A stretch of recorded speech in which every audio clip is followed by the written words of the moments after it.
Les méditations du jeudi. Le salut par les œuvres, deuxième partie.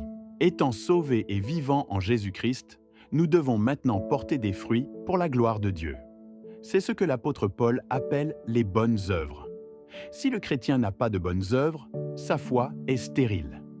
C'est ce que dit l'apôtre Pierre dans sa deuxième épître, chapitre 1, verset 5. Dans toutes ses épîtres, Paul n'a cessé d'exhorter les chrétiens à la pratique des bonnes œuvres, pour lesquelles Dieu les a sauvés, ces œuvres que Dieu a préparées d'avance pour qu'ils les pratiquent.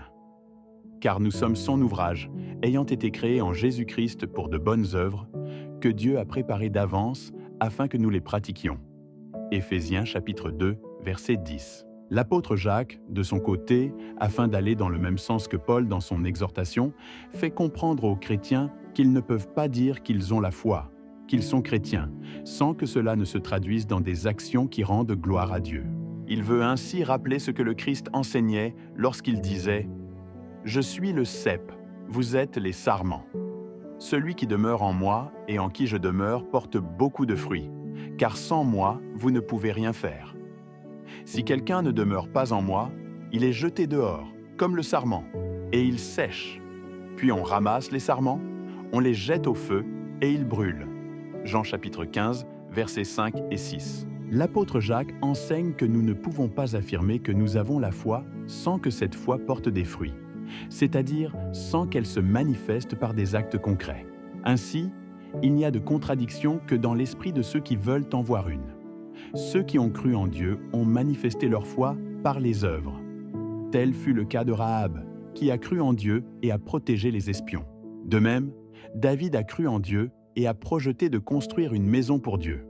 Cela lui a valu une promesse éternelle.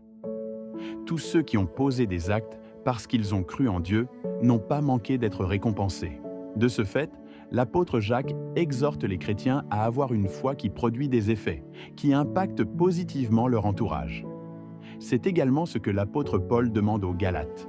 Ainsi donc, pendant que nous en avons l'occasion, pratiquons le bien envers tous, et surtout envers les frères en la foi. Galates, chapitre 6, verset 10. Ces œuvres peuvent être d'ordre spirituel, la sanctification, les dons spirituels, les actions spirituelles, comme elles peuvent être d'ordre matériel, à travers les actions de bienfaisance, la charité, l'amour fraternel. Les bonnes œuvres que Dieu a préparées d'avance afin que nous les pratiquions. Ainsi, celui qui prétend avoir la foi, mais qui ne produit rien, possède une foi morte. Et Jésus-Christ a déclaré que si un sarment ne porte pas de fruits, il est coupé et jeté au feu. La foi doit porter des fruits pour la gloire de Dieu. Jacques dit que si quelqu'un prétend avoir cru en Dieu sans que l'on voie les œuvres de cette foi, il ne fait rien de plus que le diable, qui croit lui aussi que Dieu existe et qui tremble. Nous devons croire en Dieu et poser des actes, non le tremblement comme le diable, mais produire des œuvres pour la gloire de Dieu. Sinon, en réalité, cette foi-là n'existe pas. C'est pour cela que Jésus, montrant la place du chrétien dans le monde, dit « Vous êtes le sel de la terre.